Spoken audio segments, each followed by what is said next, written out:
Quarto momento, nesse passeio pela história do liberalismo, que começou lá com Locke, nós falamos do iluminismo escocês, da Declaração de Independência dos Estados Unidos, e eu vou rapidamente chegar no ano de 1846. Em 1815, a Inglaterra estabeleceu uma lei, ou uma série de leis chamadas as Corn Laws. Corn é milho, a lei do milho. Dentro do conceito de corn da época estavam todos os cereais. Isso é milho, isso é cevada, que é fundamental para a vivência humana, porque se faz a cerveja e o whisky. É o centeio, barley, mint rye, e é o trigo. Tudo isso aqui, parte fundamental da dieta de um britânico no século XIX, especialmente o centeio e o trigo, que faziam pão. Em 1815, as Corn Laws dizem o seguinte, que fica proibida a importação, não fica proibida a importação, mas fica colocado um imposto tal sobre a importação destes cereais, com o objetivo de proteger a agricultura britânica. História que todos nós conhecemos com facilidade, né? E reconhecemos no Brasil. Exato. A questão, acho que até que cabe no... Até que hora nós vamos? Vamos até 10h30. 10h15 eu prometo, 10h20 eu encerro para a gente ir para as perguntas. Apenas uma questão pontual. Como era antes isso, antes de 1815? Antes de 1815, boa pergunta. Se eu te disser que eu não tenho bem presente, tá? Até vale a investigação, tá? Como eu quero falar de uma lei específica, eu fui na origem da própria lei, tá? Qual era o objetivo disso aqui? Era manter alto o preço, obviamente, desses víveres aqui, para garantir a renda do campo. E qual é a questão conservadora aqui? De quem é o campo na Inglaterra? Nobreza? Da nobreza. Historicamente da nobreza. E, portanto, junto com o preço dos víveres, se estava garantindo a renda da nobreza e, por consequência, o seu poder político. Num momento já de Revolução Industrial. Revolução Industrial, a gente chama normalmente a primeira Revolução Industrial, o período entre 1760 e 1830. Então nós estamos aqui no boom da Revolução Industrial, com uma classe industrial e comercial crescente e fazendo pressão política sobre a velha oligarquia. Tá? Não era uma oligarquia, a Inglaterra já era uma democracia, mas sobre uma classe política estabelecida e nobre. O que acontece? Em 1845, um ano antes da nossa data, primeiro, há muito tempo havia uma pressão para desfazer estas leis. Por quê? Porque elas mantinham o preço da comida alto. Quanto mais os industriais ganhavam força na Inglaterra, mais as cidades viravam grandes comércios e mais a pressão sobre os salários importava para a nova economia que surgia. Uma das primeiras coisas que pressionavam os salários, a comida. Vários trabalhadores recebiam o valor, gastavam em comida e não sobrava para comprar roupas, para comprar sapatos. E o que é que as fábricas produziam? Roupas, sapatos, precisavam vender. Então havia um ciclo aqui. É curioso que em 1844, dois pensadores escrevem um livro sobre a condição de vida da classe trabalhadora inglesa. São eles Engels e Marx. E isso aqui fundamenta depois o Manifesto Comunista de 1848. Quando eles dizem que a classe trabalhadora, eles forjam a lei de ferro dos salários, que os empregadores vão sempre pagar o mínimo de subsistência para os empregados. E, portanto, se baixar o nível de vida, eles vão baixar os salários juntos. O que acontece? Neste contexto aqui, essa bobagem de Engels e Marx, em 1845 ocorre a maior quebra de safra da história da Irlanda. The Great Famine, a grande fome da Irlanda. Quebra a safra de batatas e quebra a safra de cereais da Irlanda. Family, eu escrevi. Famine. A grande fome da Irlanda. O que acontece? Com a falta de comida, obviamente, o preço dos alimentos dispara e, obviamente, famílias perecem por falta de comida. Quando chega em 1845, já existia uma resistência a essa lei, liderada por um senhor chamado Cobden, que fundou a Anti-Corn Law League, a Liga contra as Corn Laws. Pois bem, eu tinha até uma foto aqui, ia tentar mostrar ali, mas não sei se vai rolar. O Cobden, quando começa a fazer resistência a essa lei, ele é praticamente sozinho, a ponto de ser ridicularizado por parlamentares por enfrentar essa lei aqui. Ele cria... Deixa eu abrir aqui Eu quero ver se acho... Richard Cobden, meu xará. Olha a frase do Villiers, que era o primeiro-ministro da época. Aliás, o Villiers que era aliado do Cobden. O Cobden não era parlamentar nessa época. O primeiro-ministro era do partido Whig. Nessa época, a Inglaterra é dividida entre os Whigs, liberais, e os Tories, conservadores.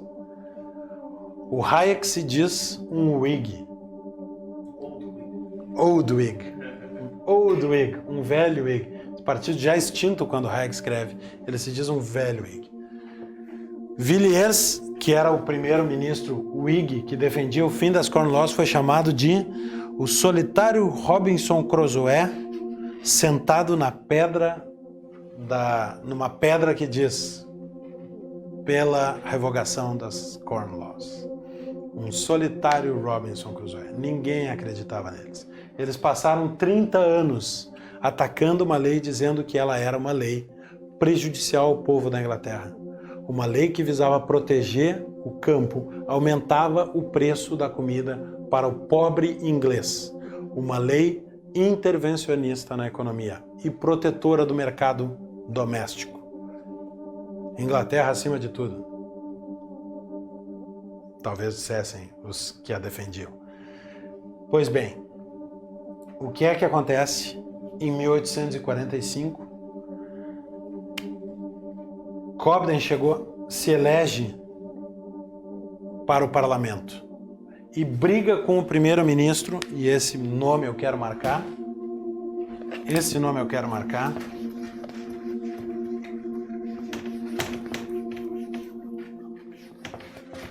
O primeiro-ministro chamado Robert Peel.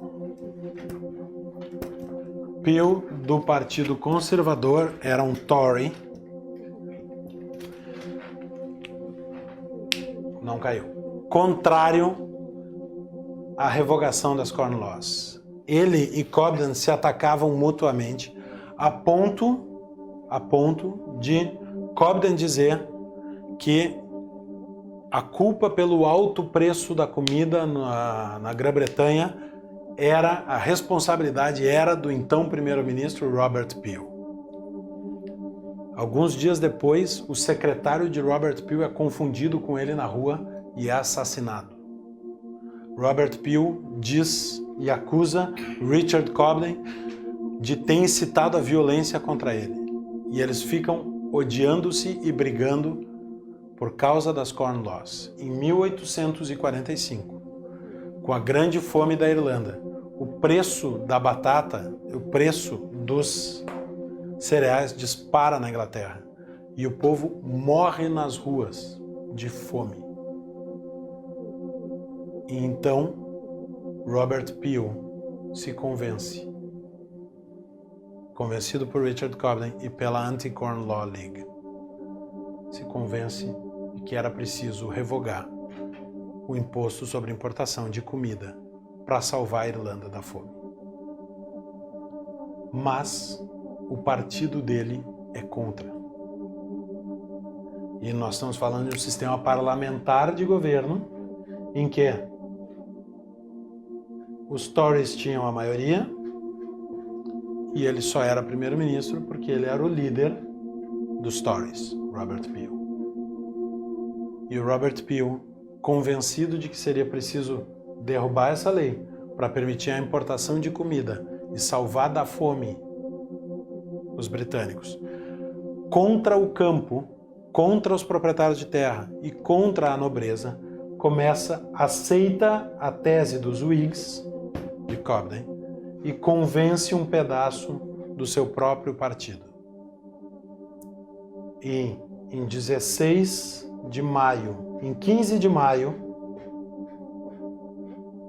de 1846, depois de 30 anos brigando, Robert Peel consegue a sua última aprovação de lei como primeiro-ministro da Inglaterra. Ele passa a revogação das Corn Laws.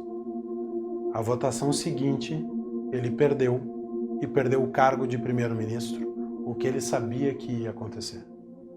Robert Peel acaba com uma lei de intervenção, enfrenta todo o estamento do campo inglês, a maioria do seu partido, e perde o cargo de primeiro-ministro para abrir o comércio internacional de grãos na Inglaterra. Esse é um momento crucial da história do liberalismo. No dia 16 de maio, no dia seguinte, o projeto chega na Câmara dos Comuns, na Câmara dos Lordes, tendo sido aprovado na Câmara dos Comuns. E a Câmara dos Lordes, adivinhe, era dominado por qual partido? Pelos Tories, conservadores, pela nobreza, são lordes, por grandes senhores de terra. E a rainha chama o seu líder na Câmara dos Lordes e pede a ele que aprove a revogação também na Câmara dos Lordes, seria o nosso Senado. Esse homem, Arthur Wellesley, o primeiro Duque de Wellington, o herói que venceu Napoleão na Batalha de Waterloo. Proprietário de terras, membro do Partido Conservador, vai ao plenário da Câmara dos Lordes e não fala sobre o projeto, fala sobre o dever que ele tem para com a rainha. E o dever que todos que tinham ali tinham com a Constituição Britânica. Por quê? Porque se o povo quer, e se a Casa dos Comuns quer, e se a rainha quer, quererá esta Câmara dos Lordes governar sozinha? O que faremos nós sem o resto da Constituição Britânica? E no dia 16 de maio, o maior herói de guerra da história da Inglaterra, junto com um primeiro-ministro fraco, sem força, contra o seu próprio partido, conseguem revogar a lei que proibia a importação de comida na Inglaterra e abriram o mercado inglês. O que disse Robert Peel? Como o senhor se convenceu? Eu li os trabalhos de Adam Smith e eu li os trabalhos de um economista chamado David Ricardo. E se a Inglaterra tiver que fazer uma transição de um país agrário para um país industrial, assim o povo decidirá. Não será o governo que decidirá que perfil econômico a Inglaterra terá. Isso é um momento histórico do liberalismo, the repeal of the Corn Laws na Inglaterra em 1846. Eu gosto sempre de contar essa história porque ela mostra, aliás, o que ela mostra é a força do indivíduo quando está convencido. E ele diz o discurso de Robert Peel no dia que foi votada a lei. Com relação a essa proposta que foi aprovada, isso no dia que ele renuncia porque perdeu o apoio do seu partido. Ele fala da Corn Law e diz: com relação a essa proposta, eu não desejo roubar nenhuma pessoa do crédito que lhe seja devido. Mas eu posso dizer que nem os cavaleiros sentados nos bancos frente a mim, a oposição, nem os cavaleiros que estão aqui comigo, o seu partido, nem eu mesmo, eu digo, nenhum de nós, nenhum dos partidos tem direito ao mérito. Houve uma combinação de partidos e a combinação de partidos, junto com a influência do governo, levou ao sucesso da medida. Mas, senhores, há um nome que deve ser associado com o sucesso dessa medida. Não é o nome de um nobre lorde, nem é o meu nome. Senhores, o nome que deve ser e que será para sempre associado ao sucesso dessa medida é o nome de um homem que, agindo por motivos puros e desinteressados, advogou essa causa com energia, apelou para a razão, expressou com eloquência e deve ser admirado porque a eloquência que deve ser ainda mais admirada porque é direta e não adornada. O nome que sempre será associado ao sucesso dessa medida é o nome de Richard Cobbett. O Robinson Crusoe sentado na pedra. Aquele que sozinho começou a luta e fundou a Corn Law. Isso é uma lição do poder do indivíduo e da força que as pessoas têm quando acreditam numa ideia. Então, 1846, dia 16 de maio, the repeal of a revogação das Corn Laws na Inglaterra, abrindo o mercado de comida. Só para não dizerem que deu errado, o preço da batata, o preço do trigo, que chegou no ápice da crise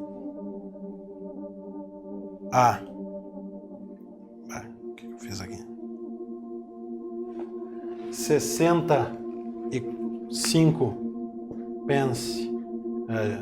shillings era uma medida que eles tinham Brussels, algo assim. Em 15 anos caiu para 25